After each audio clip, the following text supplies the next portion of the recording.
A gunman opened fire in a church in Texas, fatally shooting 2 parishioners before being killed by an armed member of the congregation.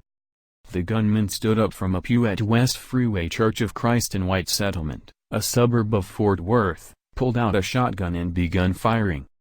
Police said they were still trying to determine the attacker's motives. White Settlement Police Chief J.P. Bevering praised the heroic actions of those who confronted the attacker. The shooting took place at about 11:50, 1750 GMT, during the morning service. The service was being live-streamed on social media.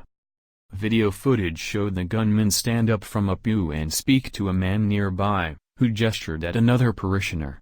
The gunman then fired at the man he gestured toward.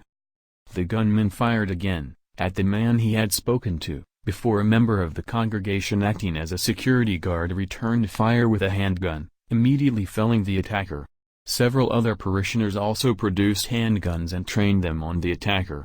It was not clear from the video footage whether any of the other armed parishioners fired shots. The 2 churchgoers who were shot died later in hospital, police said. Members of the congregation in the nearly full church were seen on the live stream ducking down behind pews as screaming filled the room. Jack Cummings, a minister at the church, told the New York Times that the gunman had been acting suspiciously and drew the attention of the church's security team. The security team is made up of volunteers from the church's membership who are licensed to carry firearms. They saved a lot of lives today because this thing would have been a massacre otherwise, Mr. Cummings said. Texas Governor Greg Abbott called the shooting an evil act of violence.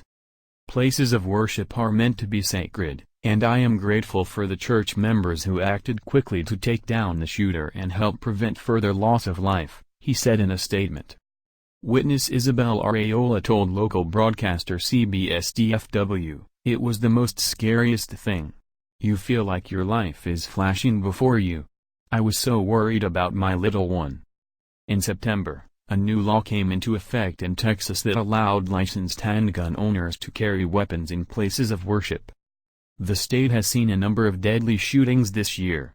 In August, 22 people died and 24 were wounded at a Walmart store in El Paso. The same month a gunman killed 7 and wounded 20 at Odessa Midland. In 2017, 26 people were killed when a gunman opened fire at a Baptist church in Sutherland Springs, Texas, during a Sunday service.